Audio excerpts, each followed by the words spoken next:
Hello दोस्तों, नमस्कार दोस्तों। लेकर आ गया हूँ नया वीडियो। इस वीडियो में आपको बताने वाला हूँ अनुपमा यादव और उषा यादव में। जी हाँ दोस्तों, कौन है आगे, किसका फैन फॉलोइंग और पहचान ज़्यादा है, इस वीडियो में बताएंगे।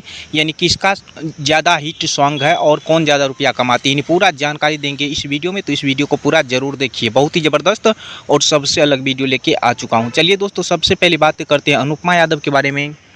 उसके बाद बात करेंगे उषा यादव के बारे में। दोस्तों, आपको बता दूं कि अनुपमा यादव आज की डेट में बहुत ही ज़्यादा फैन फॉलोइंग पहचान बना चुकी है। इनका सॉन्ग बहुत सारे हिट है, जो कि पवन सिंह के साथ भी आ चुके हैं और खेसारी लाल यादव के साथ भी आ चुके हैं।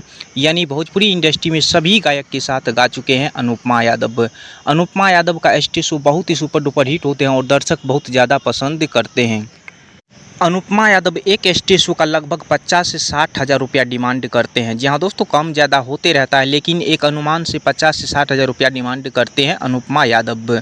और चलिए दोस्तों, अब बात करते हैं उषा यादव के बारे में। दोस्तों, आपको बता दूं कि उषा यादव का एक सॉन्ग सुने होंगे, डीलर कोरिया बनले बे मनवा, जो कि बहुत ही सुपर डुपर हिट हुआ था, जो कि मैथिली इंडस्ट्री में रिकॉर्ड बन चुका है। जी हाँ दोस्तों, आपको बता दूं कि बहुत सारे हिट सॉन्ग है उषा यादव का। उषा यादव मैथिली इंडस्ट्री का बहुत बड़ी सुपर स्टार गायिका है। जी हाँ दोस्तों, बहुत ज़्यादा स्टेज शो करते हैं उषा यादव। उषा यादव एक स्टेज शो का लगभग 60 से 70 हज़ार रुपया डिमांड करते हैं। जी हाँ दोस्तों, 60 से 70 हज़ार रुपया डिमांड करते हैं, कम ज़्यादा होते रहता है, लेकिन एक अनुमान से बताए, जो कि आज की डेट में बहुत सारे सिंगर के साथ काम कर रहे हैं। जैसे गौरव ठाकुर के साथ ज़्यादातर गाते हैं, उसके बाद बंशीधर चौधरी के साथ, यानी मैथिली इंडस्ट्री और भोजपुरी इंडस्ट्री के बड़े बड़े सिंगर के साथ गा चुकी है उषा यादव। जी हाँ दोस्तों, उषा यादव का फैन फॉलोइंग और पहचान आज की डेट में बहुत ही ज़्यादा है। तो जी हाँ दोस्तों, यही रहा अनुपमा यादव और उषा यादव के बारे में।